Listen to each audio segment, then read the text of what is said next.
بسم الآب والابن والروح القدس إله واحد أمين. أهلا بحضراتكم في قناة أم النور.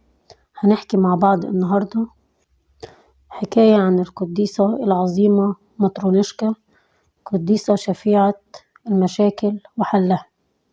كان ليها مكانة كبيرة جدا عند ربنا، وكان دايما أي حد يطلبها تحلله مشكلته وتشفيه ببركة ربنا. القديسة دي ما كانتش بينمو لها شيء من أطرافها غير راسها بس.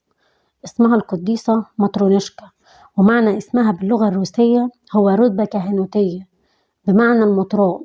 اتولدت في روسيا وأصيبت وهي صغيرة بمرض الجدري، كان عندها 3 سنين، ولما بسبب المرض ده فقدت بصرها، وكانت ده أيضا بتعاني من شلل وتوقف نموها، حتى كانت شبه الأطفال في الجسم، لكن كانت قديسة عظيمة في الإيمان، وكانت بيحصل كتير على ايديها معجزات. ومنها مرة اعتقل طبيب روسي بسبب تهمة ملفقة ليه، وكان الطبيب ده حزين جدا قوي لانه كان طبيب، فاستغلوه إدارة السجن في الكشف عن المرضى. وفي يوم من الايام عرف ان في حد في السجن بيدبر له تهمة يقضي فيها 15 سنة عقوبة عشان يكملوا استغلاله.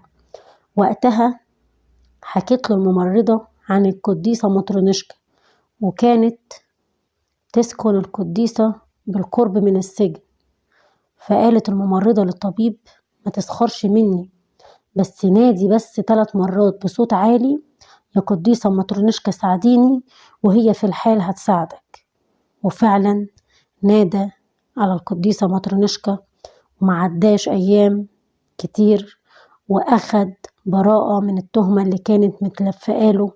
وخرج الدكتور ده من السجن، واتفاجئ انه لما شافها بحالتها المرضية وفقرها الشديد ده وإيمانها العظيم، وكمان اتنبأت ليه ان هو هيقف ويخدم امام مسبح ربنا. وفعلا صار الدكتور ده مطران زي ما هي قالت بالظبط، وبشفاعتها برضو هي اللي خرجته من السجن وخرجته من الأحزان اللي كانت فيها.